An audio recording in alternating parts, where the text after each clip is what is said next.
অঙ্কুর, মাছের মেলার কথা যদি প্রথমেই বলি, এখানে কিন্তু যেই মাঘ মাসের প্রথম দিন যে মেলাটি হয়ে থাকে, এখানে ইলিশ মাছ, যেটা জোর ইলিশ মাছ এবং জোর বেগুন, এটি কিন্তু বেশি হয়ে থাকে। পাশাপাশি কিন্তু ইলিশ মাছের পাশাপাশি অন্য যে ধরনের মাছ রয়েছে, নানা প্রজাতির, সেই মাছগুলো কিন্তু আমরা দেখতে পাই। তো আমি এই মুহূর্তে দাঁড়িয়ে রয়েছি শরীয়তপুরের মনোহর বাজার এলাকায়।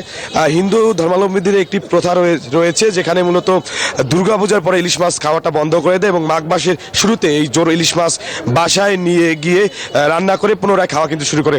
তো এই শরীয়তপুরে যেই মেলাটি হয়ে থাকে, এটি অন্তত 200 বছরের পুরাতন একটি ঐতিহ্যবাহী মেলা।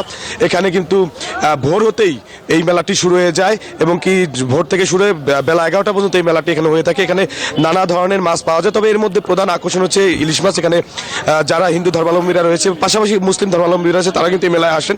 এখানে যে ইলিশ মাছ আছে, তারা ইলিশ মাছ ক্রয় করেন, পাশাপাশি দুটি বেগুনও কিন্তু এখান থেকে নিয়ে যায়। আমরা দেখেছি এখানে স্থানীয়রা যারা রয়েছে, তাদের মধ্যে কিন্তু এই মেলার একটি আমেজ বা একটি উৎসব বিরাজ করছে। পাশাপাশি যেই শিশুরা রয়েছে, তারা কিন্তু তার স্বজনদের সাথে মেলায় আসে, নানা ধরনের খেলনা কিনে তারা কিন্তু বাড়িতে পৌঁছায়। এখানে আমরা কথা বলেছি স্থানীয়দের সাথে, স্থানীয়রা বলছেন এই মেলাটির বয়স অন্তত 200 বছর। 200 বছর থেকে মেলাতে হয়ে আছে এবং কি এই মেলা উপলক্ষে এখানে কমপক্ষে 30 থেকে 35 লাখ টাকার মাছ কিন্তু এখানে বিক্রি হয়ে থাকে। এছাড়াও এখানে যেই একটি পাশে একটি মাঠ রয়েছে, পাশে যেই মেলা হয়ে থাকে, সেখানে কিন্তু নানা ধরনের মিষ্টি জাতীয় দ্রব্য কিন্তু এখানে বিক্রি হয়। এখানে আয়োজকরা বলছেন যে এখানে শুধুমাত্র এটা হিন্দুদের মেলা নয়, এখানে হিন্দু মুসলিম সম্প্রীতি যে একটি বন্ধন, এটি কিন্তু মেলার মাধ্যমে ফুটে ওঠে। কারণ এখানে সবাই উপস্থিত হয়ে মাছ কিনে তারা বাসায় ফিরে এবং কি যে উৎসব কিন্তু ভাগাভাগি করে নেয়।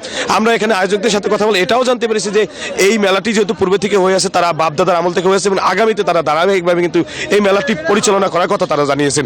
আমরা স্থানীয়দের সাথে কথা বলে জানতে পেরেছি হিন্দু ধর্মাবলম্বীরা বলছেন এই মেলা তাদের একটি প্রাণের ঐতিহ্য। তো এই মেলাটি যদি ভবিষ্যতে আগামী দিনে যদি ধারাবাহিকভাবে করা হয়, সেটা কিন্তু তারা দাবি জানিয়েছেন। তো এই ছিল শরীয়তপুরের ইলিশ মাছের মেলা থেকে সর্বশেষ তথ্য। অঙ্কুর। পদ্মা সেতু, মেট্রো রেল এবং এলিভেটেড এক্সপ্রেসওয়ে নির্মাণের গর্বিত অংশীদার বসুন্ধরা সিমেন্ট।